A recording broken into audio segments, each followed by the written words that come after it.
இன்றைக்கி ஒரு நாடார் வந்து கல்லை இருக்கிறாருன்னா கீழே ஐயர் போகும்போது அவன் கை தட்டணும். கை தட்டலைன்னா நாடாருக்கு குற்றம். ஏன்னா அந்த நாடாரோட நிழல் மேலே பற்றக்கூடாதான். 2 பேரும் இந்து. அவன் பின்ன மற்ற மதத்துக்கு போகும்போது என்ன பண்ணுவாங்கிறேன் நான்.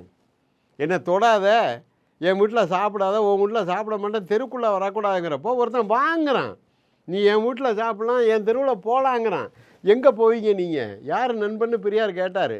உன்னிடம் இருந்து உணவருது உன் நண்பனா, உன்னை தொடக்கூடாது என்று சொல்லுவோம் உன் நண்பனான்னு கேட்டார்.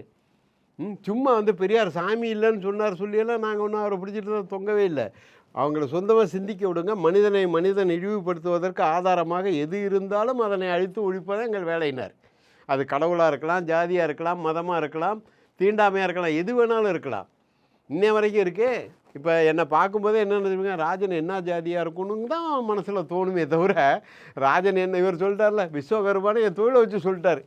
விஸ்வகர்மா கிடையாது, ஒரு புண்ணாக்கம் கிடையாது, அது வேறு சமாச்சாரம், அது தேவையில்லாத மேட்ரு. ஏன்னா இல்லைங்கிறப்ப அதை பற்றி ஏன் அதை பேசிக்கிட்டு. ஆனால் விஸ்வகர்மான்னு சொல்லி தான் சேர்ந்தேன். அது வேறு சமயம் இல்லைன்னு சேர்த்துருக்க மாட்டான். அப்புறம் இல்லைன்னு தெரிஞ்சோன்னே இன்றைக்கி நிறையா பையங்களை சேர்த்து விட்டேன். ஆர்வம் உள்ள பையங்களாம் வாப்பா அப்படின்னு.